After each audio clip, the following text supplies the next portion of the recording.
Hello, students. Welcome back to the second part of the chapter Web Technology.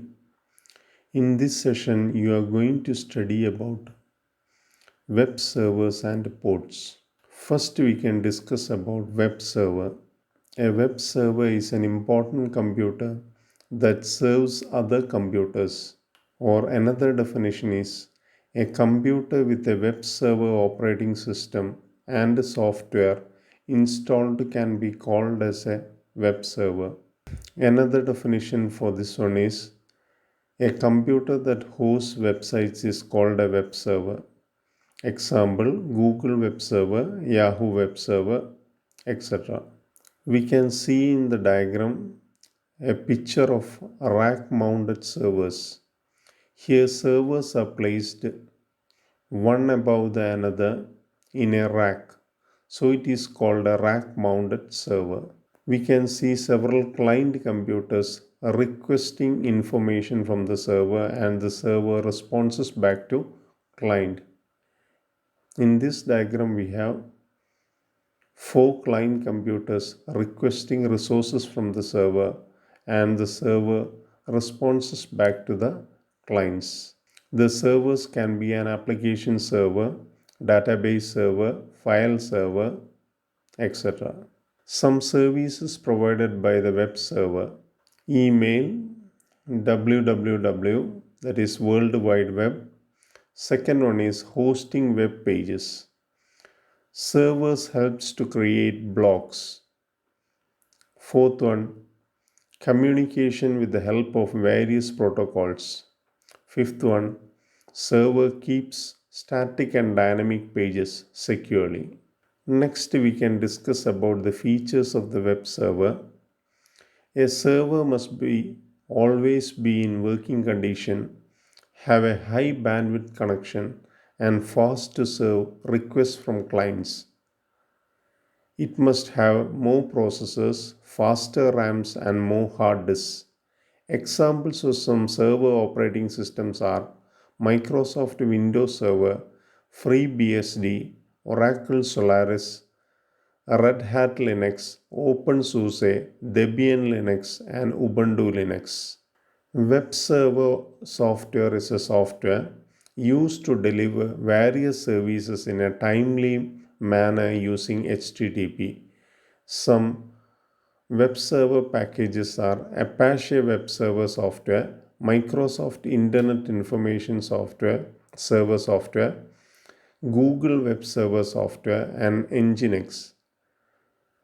Around 60% of the world uses this Apache Tomcat web server. Nginx is a recently used web server which provides faster requests to clients. Each server is used for a specific purpose. Email server is used to send email. It uses protocols like POP3, SMTP, IMAP. POP3 means Post Office Protocol, SMTP means Simple Mail Transfer Protocol, IMAP, Internet Message Access Protocol. The print server is used for printing purposes. The application server is used to run an application programs. The database server is used to store large amounts of data. The file server is used to transfer files. Next, we can discuss about data center. A data center is an important place where servers and other network devices are stored. The data center needs uninterrupted power supply, air conditioning, fast network connectivity, and security. We can see a picture of a data center in the figure. This is from your text. While entering into a data center, several biometric identification methods are followed. We can see rack mounted servers here. Several servers are placed one above the another in a rack. Then the data center must be very neat and clean. It must have sufficient amount of electricity, 24 into 7 network connectivity, uninterrupted power supply, air conditioning, etc. Next, we can look on to software ports. We must have heard about different ports in computers. For example, we can connect mouse, keyboard through various ports that are hardware ports. Here we can discuss about software ports. A port is used to specifically identify the protocol services used on the network. The port number is a 16-bit number. Port numbers range from 0 to 65,535, where 0 to 1023 are the port numbers used for well-known services. 1024 to 49,151 are port numbers registered for special needs. 49,152 to 65,535 are port numbers used for computers that communicate dynamically. The server allocates this dynamically addresses to different port numbers between 49,152 to 65,535. The port number is entered by entering a website address with a colon.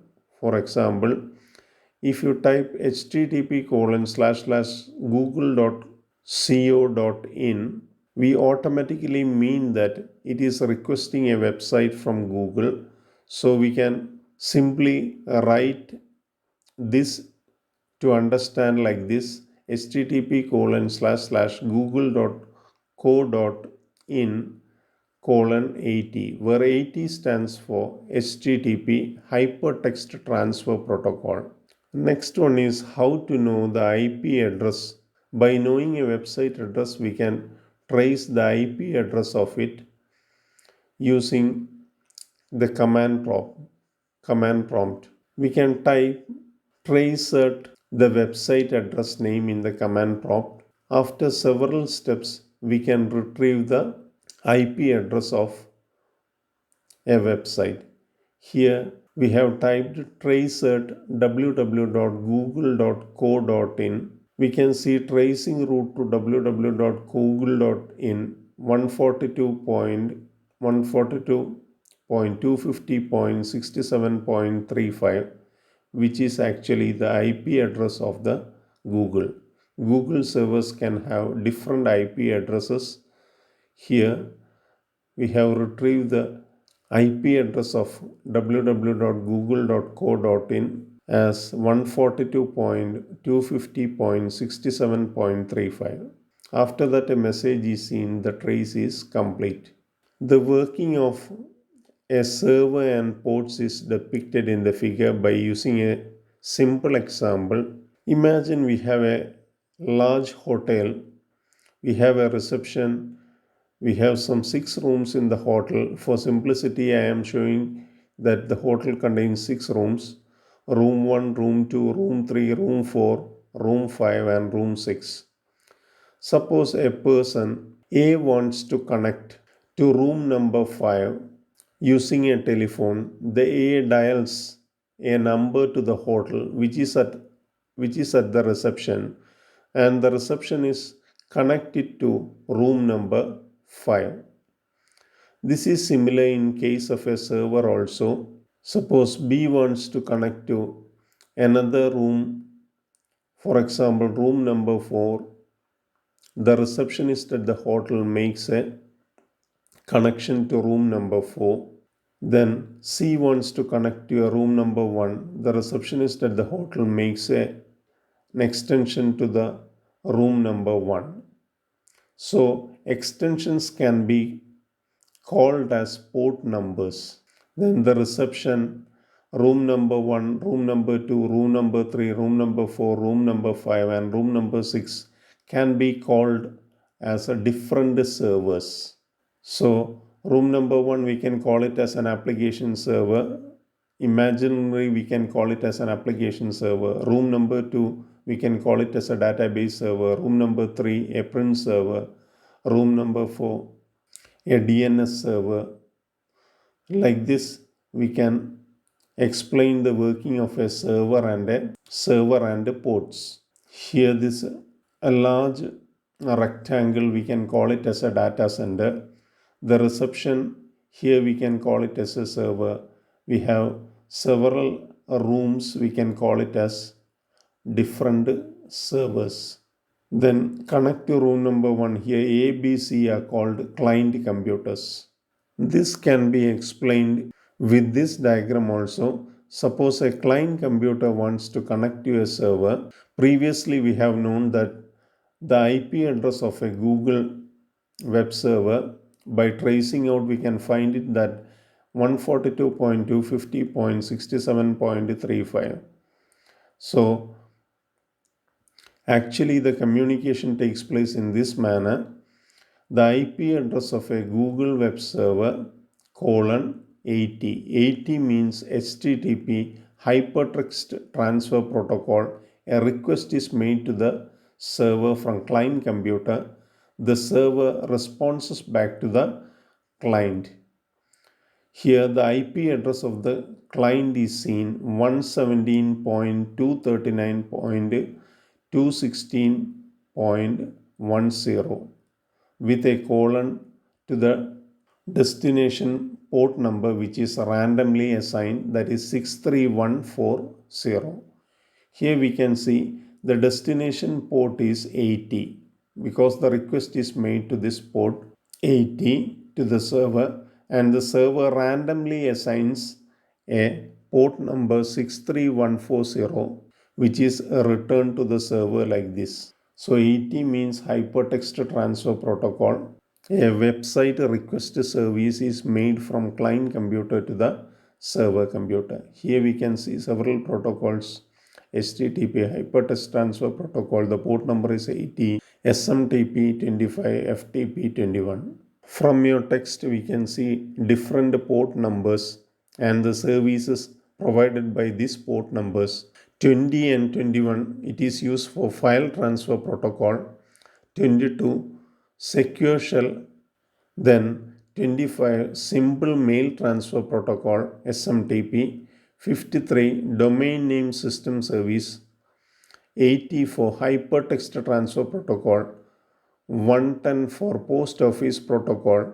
And 443 HTTP secure, HTTPS. അടുത്തതായി നമുക്ക് മലയാളത്തിൽ ഇതിൻ്റെ വിശദീകരണം നോക്കാം. Web server. വെബ്സൈറ്റുകൾ സൂക്ഷിച്ചു വച്ചിരിക്കുന്ന പ്രധാനപ്പെട്ട കമ്പ്യൂട്ടറിനെയാണ് വെബ് സർവർ എന്ന് പറയുന്നത്. അല്ലെങ്കിൽ മറ്റ് കമ്പ്യൂട്ടറുകൾക്ക് സേവനങ്ങൾ നൽകുന്ന പ്രധാനപ്പെട്ട കമ്പ്യൂട്ടറിനെയാണ് വെബ് സർവർ എന്ന് പറയുന്നത്. അല്ലെങ്കിൽ ഒരു വെബ് സർവർ ഓപ്പറേറ്റിംഗ് സിസ്റ്റവും സോഫ്റ്റ്വെയറും ഇൻസ്റ്റാൾ ചെയ്ത കമ്പ്യൂട്ടറിനെ വെബ് സർവർ എന്ന് പറയാം. ടെക്സ്റ്റ് ബുക്കിനകത്തെ ഒരു ചിത്രമാണ് കാണിച്ചിരിക്കുന്നത്. പ്രത്യേകതരം ചട്ടക്കൂടുകളിൽ ഉറപ്പിച്ചിട്ടുള്ള സർവറുകൾ നമുക്ക് ചിത്രത്തിൽ കാണുവാൻ കഴിയും. ഇതിനെ റാക്ക് മൗണ്ടഡ് സെർവേഴ്സ് എന്നാണ് പറയാറുള്ളത്. ഒരു സെർവറിൻ്റെ മുകളിൽ മറ്റൊരു സെർവർ അടക്കി വച്ചിരിക്കുന്നതായി കാണാം. ചിത്രത്തിൽ 4 ക്ലയൻറ്റ് കമ്പ്യൂട്ടറുകളാണ് കാണിച്ചിരിക്കുന്നത്. ക്ലയൻറ്റ് കമ്പ്യൂട്ടറിൽ സെർവർ കമ്പ്യൂട്ടറിനോട് വിവരങ്ങൾക്ക് വേണ്ടി റിക്വസ്റ്റ് ചെയ്യുന്നു. സെർവർ കമ്പ്യൂട്ടറുകൾ ആവശ്യമുള്ള വിവരങ്ങൾ ക്ലയൻറ്റ് കമ്പ്യൂട്ടറിലേക്ക് നൽകുന്നു. വ്യത്യസ്ത തരം സെർവറുകൾ നമുക്ക് ഈ ചട്ടക്കൂടുകളിൽ കാണുവാൻ പറ്റും.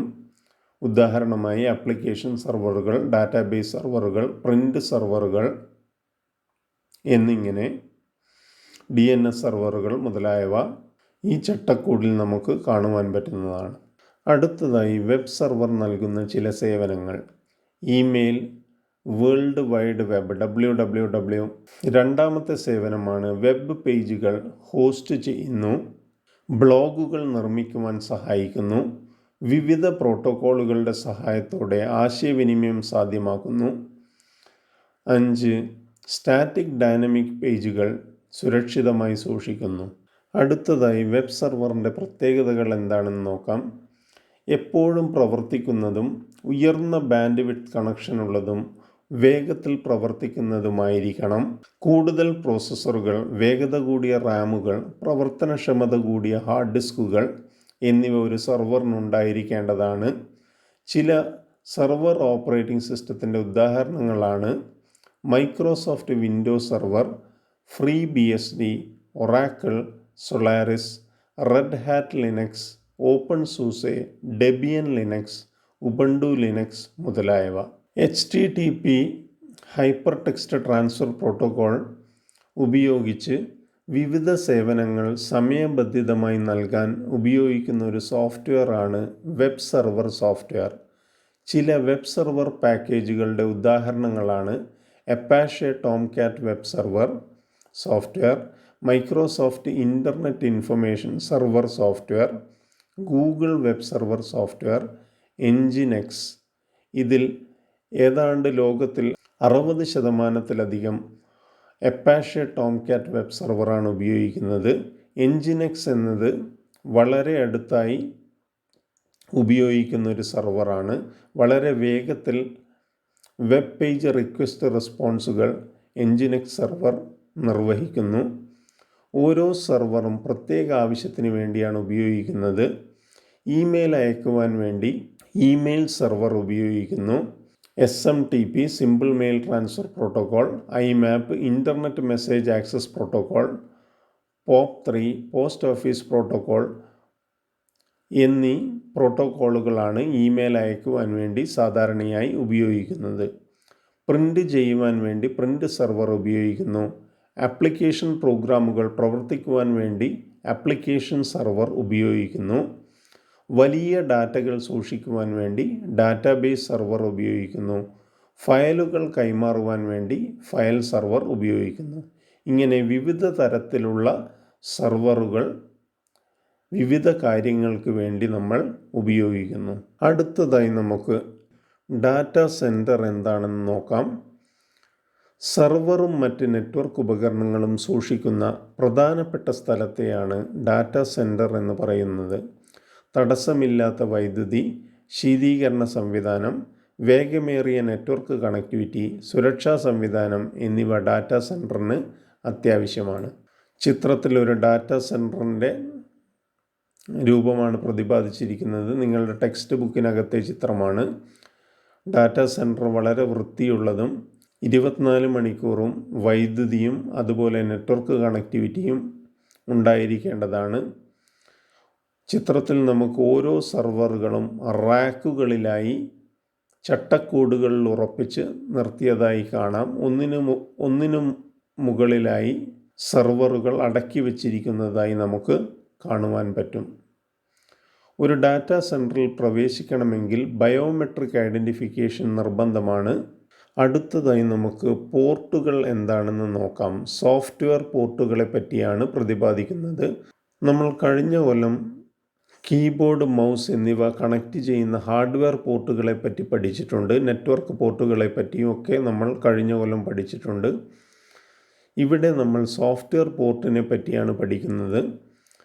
നെറ്റ്വർക്കിൽ ഉപയോഗിക്കുന്ന പ്രോട്ടോക്കോളിൻ്റെ സേവനങ്ങളെ പ്രത്യേകമായി തിരിച്ചറിയുന്നതിനാണ് പോർട്ട് ഉപയോഗിക്കുന്നത്.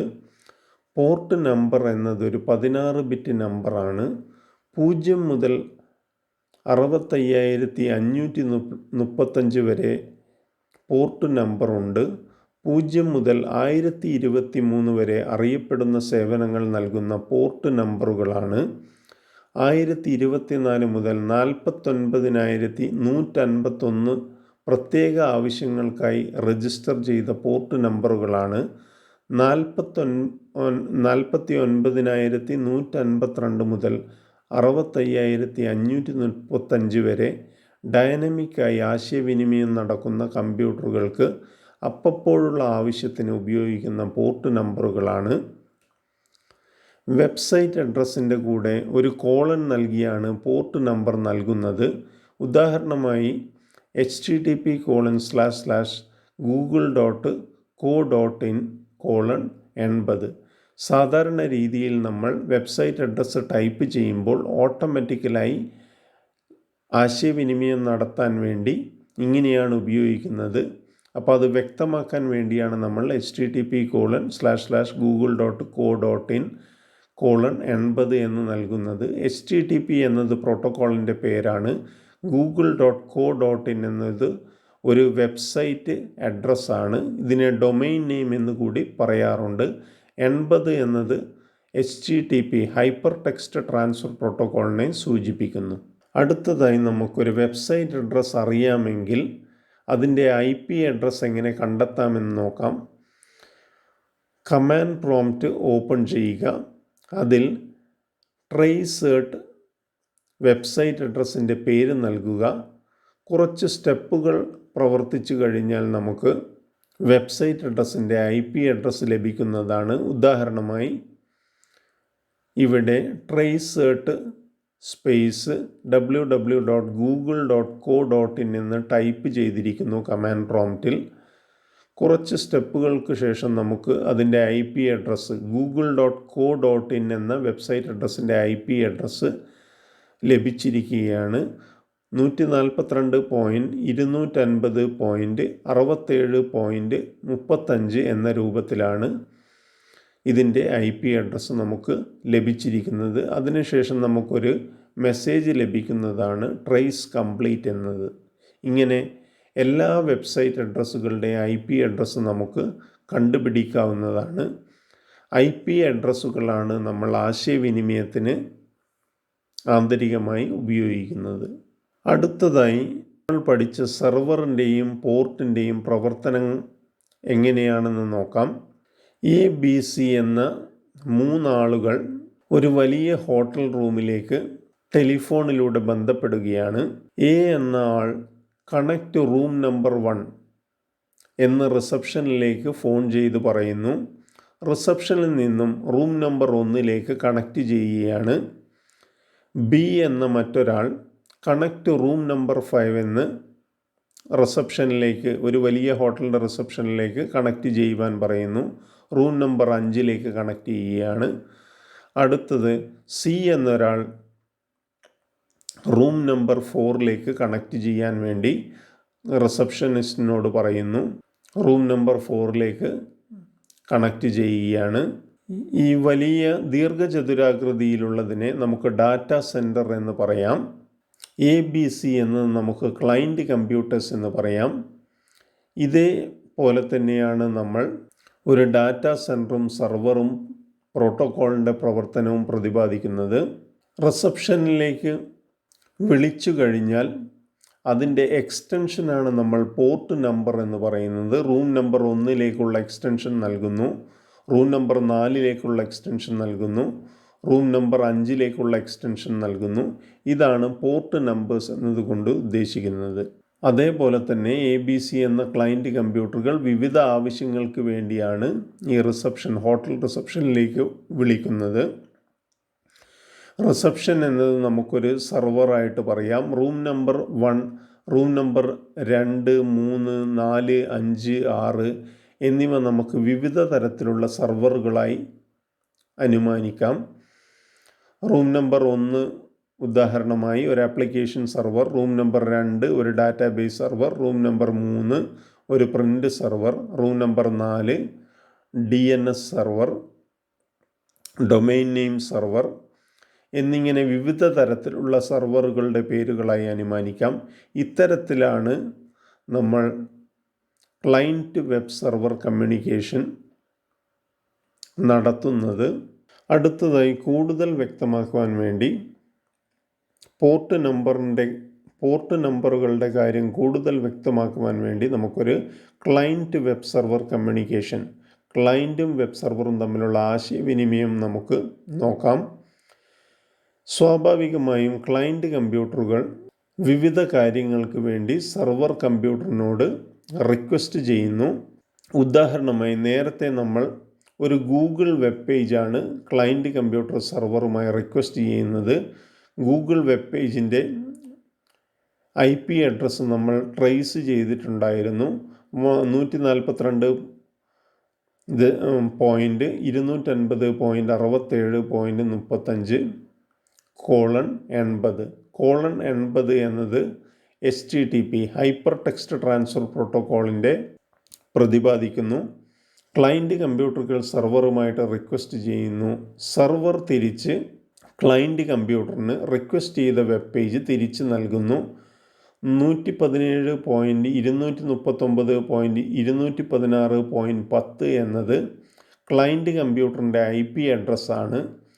63140 എന്നത് സെർവർ സാങ്കല്പികമായി അസൈൻ ചെയ്ത ഒരു പോർട്ട് നമ്പറാണ്. താഴെ നമുക്ക് വ്യക്തമായി കാണാം. Destination port number 80, source port number 63140. Destination port number എന്നാൽ ക്ലയൻറ്റ് കമ്പ്യൂട്ടർ സെർവർ കമ്പ്യൂട്ടറിലേക്ക് ഏത് ആവശ്യത്തിനാണ് റിക്വസ്റ്റ് ചെയ്യുന്നത് ആ പോർട്ട് നമ്പറാണ് 80 എന്ന് പറയുന്നത്. ഉദാഹരണമായി HTTP. സെർവർ തിരിച്ച് സാങ്കല്പികമായി ജനറേറ്റ് ചെയ്യുന്ന ഒരു പോർട്ട് നമ്പറാണ് 63140 എന്ന് പറയുന്നത്. അപ്പോൾ ക്ലയൻറ്റ് കമ്പ്യൂട്ടറിൽ നമ്മൾ ഡെസ്റ്റിനേഷൻ പോർട്ട് നമ്പർ 80 എന്നും സോഴ്സ് പോർട്ട് നമ്പർ 63140 എന്നും കാണുവാൻ പറ്റും. സെർവർ കമ്പ്യൂട്ടറിൽ ഡെസ്റ്റിനേഷൻ പോർട്ട് നമ്പർ 63140 തിരിച്ചങ്ങോട്ടാണ് പോകുന്നത്. 63140 എന്നും സോഴ്സ് പോർട്ട് നമ്പർ 80 എന്നും കാണാം. ഇത്തരത്തിലാണ് പോർട്ട് നമ്പറുകൾ ഉപയോഗിച്ച് ആശയവിനിമയം സാധ്യമാകുന്നത്. നിങ്ങൾക്ക് പഠിക്കാനുള്ള കുറച്ച് പോർട്ട് നമ്പറുകളും അതിൻ്റെ സേവനങ്ങളുമാണ് ടെക്സ്റ്റ് ബുക്കിലുള്ള അതേ ചിത്രമാണ്. 2021 ഫയൽ കൈമാറുന്നതിനുള്ള ഫയൽ ട്രാൻസ്ഫർ പ്രോട്ടോക്കോൾ സേവനമാണ് നൽകുന്നത്. 22 സുരക്ഷിത ഷെൽ സെക്യൂർ ഷെൽ പ്രോട്ടോക്കോൾ അതിൻ്റെ സേവനമാണ് നൽകുന്നത്. 25 ലഘു സന്ദേശങ്ങൾ കൈമാറുന്നതിനുള്ള simple mail transfer protocol SMTP. ഇതുകൂടാതെ POP3, IMAP എന്നീ പ്രോട്ടോക്കോളുകളും നമ്മൾ ഇമെയിൽ അയക്കുവാൻ വേണ്ടി ഉപയോഗിക്കാറുണ്ട്. 53 ഡൊമെയിൻ നെയിം സിസ്റ്റം അല്ലെങ്കിൽ ഡൊമെയിൻ നെയിം സർവീസ് എന്ന് കൂടി പറയാം. 80 ഹൈപ്പർ ടെക്സ്റ്റ് ട്രാൻസ്ഫർ പ്രോട്ടോക്കോളിനെ പ്രതിപാദിക്കുന്നു. 110 പോസ്റ്റ് ഓഫീസ് പ്രോട്ടോക്കോളിനെ പ്രതിപാദിക്കുന്നു. 443 hyper text transfer protocol secure എന്നിവയെ പ്രതിപാദിക്കുന്നു. ഇതിൽ സുരക്ഷിതമായ കാര്യങ്ങൾ നിർവഹിക്കുവാൻ വേണ്ടി hyper text transfer protocol secure ആണ് സാധാരണയായി ഉപയോഗിക്കുന്നത്.